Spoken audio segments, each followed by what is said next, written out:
For over a year now, I have been using DJI products. It started with a DJI Osmo Mobile 2, which is a gimbal for an iPhone or really any other smartphone that you can fit in it. Then back in the summer of 2019, I bought myself a Mavic 2 Pro, and I absolutely loved that thing until around May of 2020. That's when I started having issues with DJI, and that is the topic of this video. Let's go ahead and get started. For the longest time, everything was fine with this Mavic 2 Pro that I had. I was using it to get great scenic shots for videos, nice pictures for Instagram, everything that you would do with a drone that has a camera like that.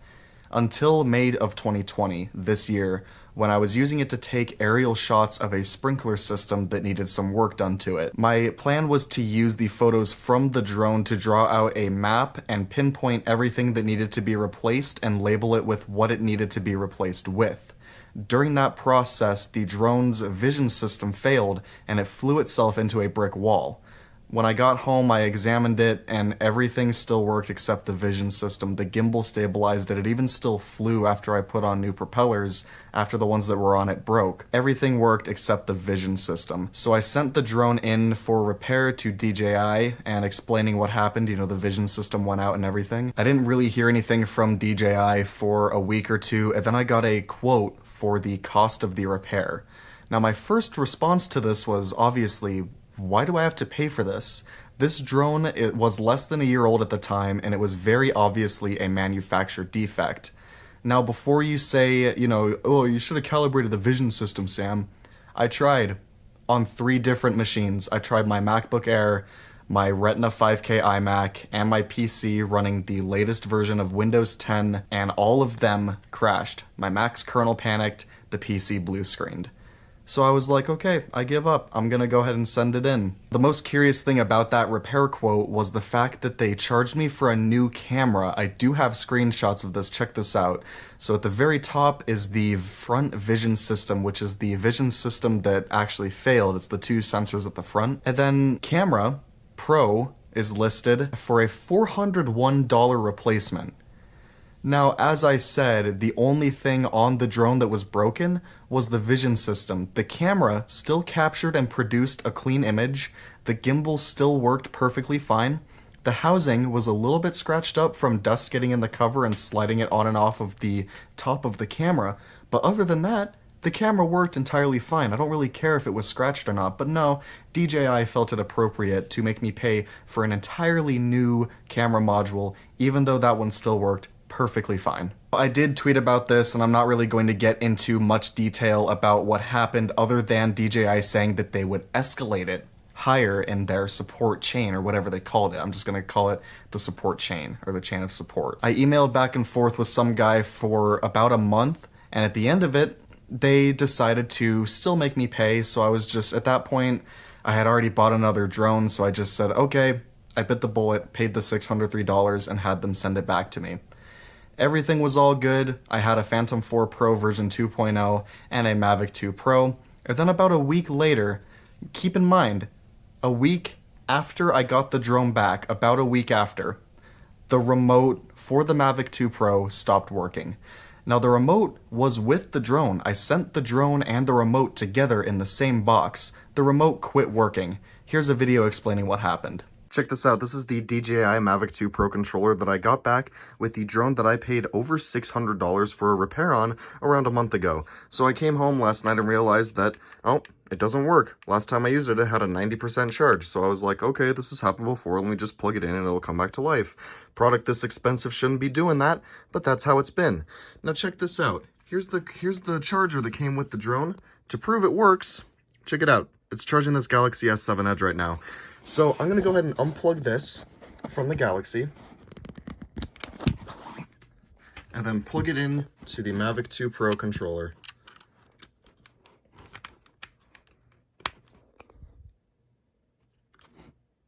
Nice. So you'll see in that video that it did not respond to being plugged into the factory charger. This was a thing that this controller would do, like, since about a month after I got it, the controller would not do anything unless you plugged it into power briefly. You would hit the power button as many times as you wanted, and nothing would happen until you gave it power for just a second through the charge port. So when I got home and saw that it wasn't working, and the last time I used it, it had a 91% charge on it, I thought, okay, it's this again, a product that cost $1,700 that I then had to pay a $600 repair fee for, should not be doing this, but whatever. I plugged it in, nothing happened. I let it sit overnight, nothing. So I tweeted about that. DJI saw it and told me to send it in. I was like, great, how much is this going to cost me? I sent it in, waited a week or two, and then got another repair quote. Now the battery replacement was $9, which the battery was not what was wrong with the controller. From everything I saw, something else was wrong with that because the battery still held a charge, just the controller didn't respond to anything. So new battery, $9. All right, scroll down, repair fee, $65. So I thought, okay, awesome. I'm now paying $74 for a controller that I have had back for only about a week from DJI's service center.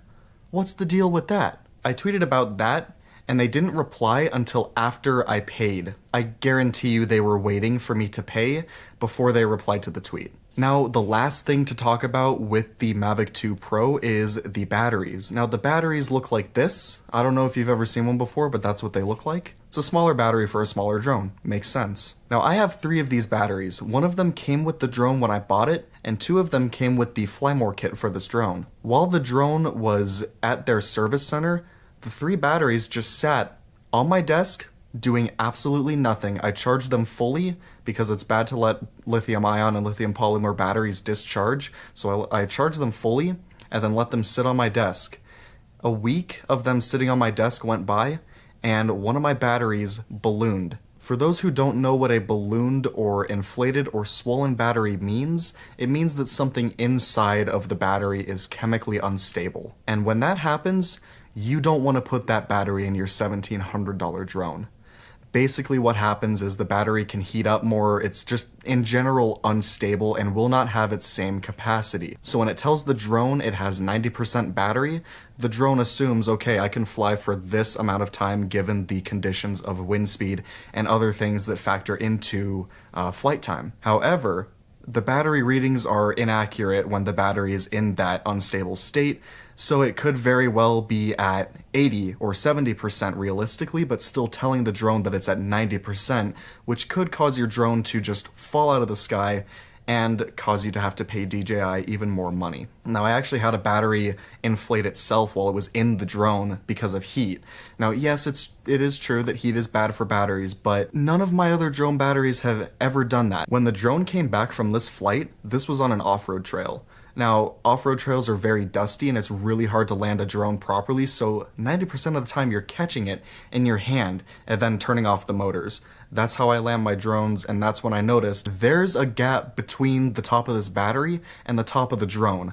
I pulled it out, it's almost too hot to touch, and the bottom of it was bulging, about that much from where it normally is. Which is scary because if it had gone farther, it could have popped itself out of the drone, and then I would have been out $1,700 and any footage I had on the SD card. As I said, I know that heat is not the best thing that lithium-ion batteries can encounter, but that's the only battery that has ever happened to in that drone. The other 2 batteries, other than the one that's permanently inflated now, before it inflated, never did that, and I flew them in way hotter conditions than this battery was flown in when that happened. Now, when the battery cools off, it does deflate back down to its original size, but that is definitely not something that a $150 battery for a $1,700 piece of equipment should be doing. Now, we're at the point of the video where a lot of you might be thinking, oh, well, this is just you, right, Sam? This hasn't happened to anyone else. Let me stop you right there. My friend Brandon Mendel, co-host of the Rantcast, has had plenty of his own issues with DJI. Check this out. Alright, so here I am, ready to tell you of my brilliant experience with DJI and how they're such a wonderful company to deal with. Well, anyway, back in 2017, I got this nice Phantom 4 Pro.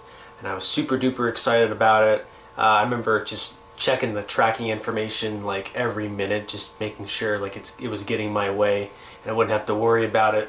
But the day it came, boy was I excited. And I did the unpackaging and did all that sort of stuff. But when I turned it on, I noticed it made this weird grinding sound. The gimbal would make a weird grinding sound if I tilted it too much. And I looked in the forum and everyone said online that it's a normal thing, you know, just don't push it to its limits too much. And I'm like, okay, nothing wrong with it at all with the gimbal, so I'm not going to worry about it. So I flew it a bunch of times, and about a month later it got into a very low altitude crash. It wasn't like a very major thing at all. Literally what happened is my dad was flying it, and it was maybe just a couple feet off the ground, and he hit a wall. And the only thing I had to replace was the blades. There was no other damage. The gimbal didn't get any better, didn't get any worse. Still made that grinding noise, but it was no different than it was before.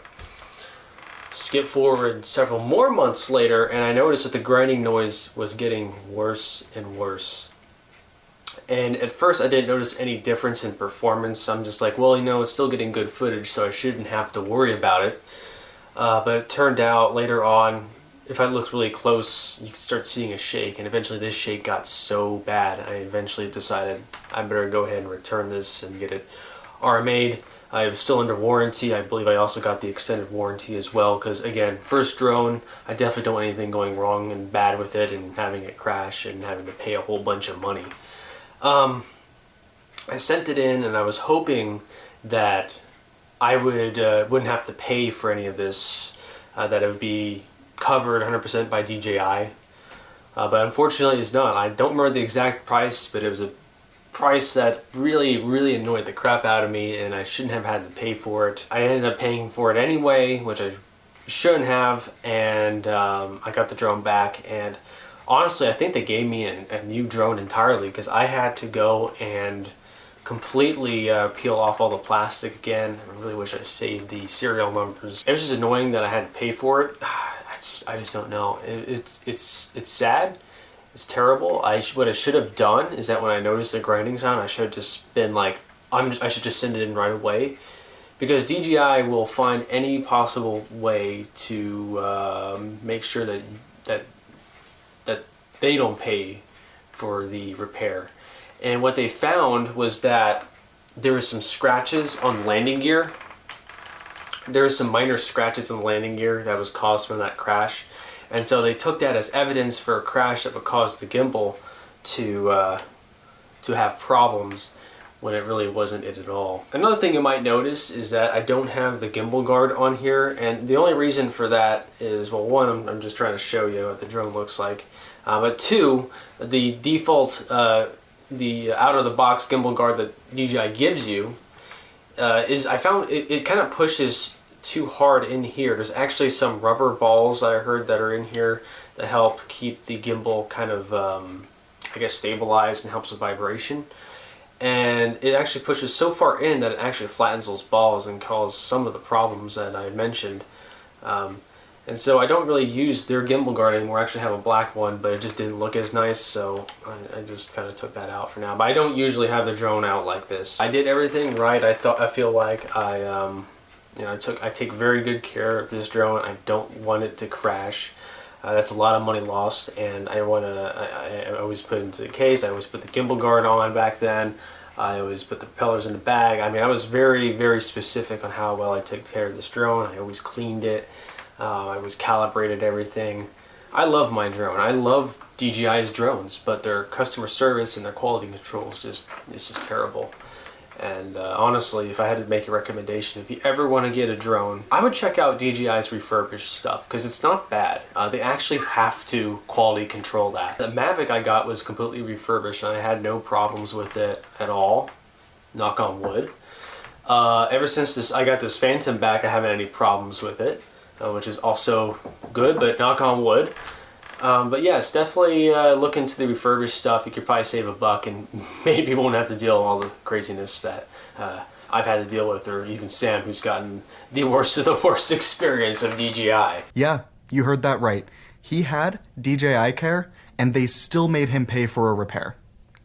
What's the point? The worst part about DJI Care is that they only give you 48 hours after buying and activating your product to add DJI Care to it.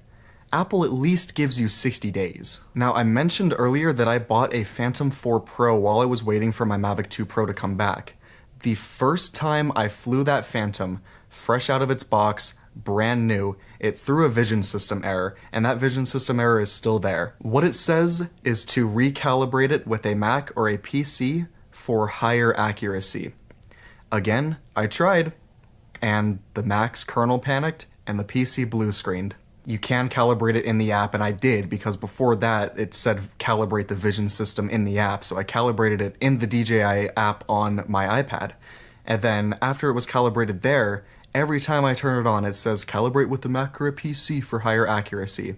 Well, you know what? If I could, I probably would, but your software sucks so much that it crashes Macs and PCs, in my experiences at least. If you've got the magic touch to make it work, good for you, but for me, it just crashes my entire systems. Now, before I end this video, DJI actually saw the episode of the Rantcast about their company. If you haven't watched that, click that card right up there and take a look at it. This is the comment that they left on the episode of the Rantcast about DJI. Hi Sam, we are sorry for the unpleasant experience you had with us. We apologize for any inconvenience caused.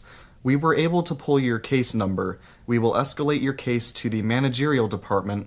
Someone will be contacting you in working hours. It's been escalated already. This case was escalated to what they said was a higher level of support. Back when my Mavic 2 quit working and I was complaining about having to pay for it, now it's apparently going to a managerial department. Now at the end of that they said someone will be contacting you in working hours. I didn't expect it, but someone did. On August 25th, I got a call from a number from China. Now I didn't pick that up for two reasons. First off, I don't know anyone in China and I wasn't thinking about DJI reaching me through phone. And second, even if I did know that I was going to get a phone call from DJI, do you know how much that would have cost me? That would have been so expensive. They did leave a voicemail. Take a listen. Hi Sam, this is from DJI, one of the managers. Calling because we received an escalation coming from you, and I want to know your side of the story so that I can further understand and know what is this complaint all about. You have an email. If you do receive it, kindly reply to that email, okay? So that we can have this properly resolved. Please do not call back this number of this telephone cannot accept an email call. Thank you. This is a 3-minute voicemail, and the rest of it is just this.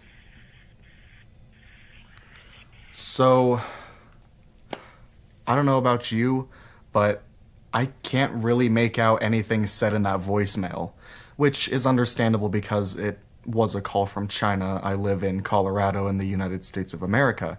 But still, you know, I would like to at least know what he said in the voicemail. I did hear at the end something along the lines of, do not call this phone number. Now, on August 27th, I got an email from the same guy who left the voicemail on my phone. I'll just put it up on the screen somewhere. I don't really feel like reading out the whole thing. Now, as of recording this video, I haven't replied yet. I am planning on replying definitely because I do want to at least get something out of this. I had to pay a lot of money to get these drones that I paid a lot of money to have fixed. I guess to conclude this video, if you can avoid it, avoid buying DJI products. The only issue with that is there's not really any other company that I know of that makes drones like DJI does. I would personally love to see an American company making drones as good or better than DJI for the same amount of money or cheaper. That would be a game changer, and then DJI would finally have some real competition. But for other products, like for example if you need an action camera, buy a GoPro. Don't buy the DJI Osmo Action. If you need a gimbal, there are plenty of other companies that make gimbals other than DJI for cameras ranging from an iPhone all the way up to a Red Cinema camera. with that is going to be it for this part of the DJI saga. I guess that's what I'm going to be calling it now. I definitely do foresee doing another video like this if something comes out of this email conference that I'm about to start with this guy from DJI's managerial office. If you haven't seen the episode of the Rantcast we did on DJI, go check that out. We went into a little bit more detail on issues we've had with DJI's products, but until the next video, guys, that is going to be it. Thank you for watching.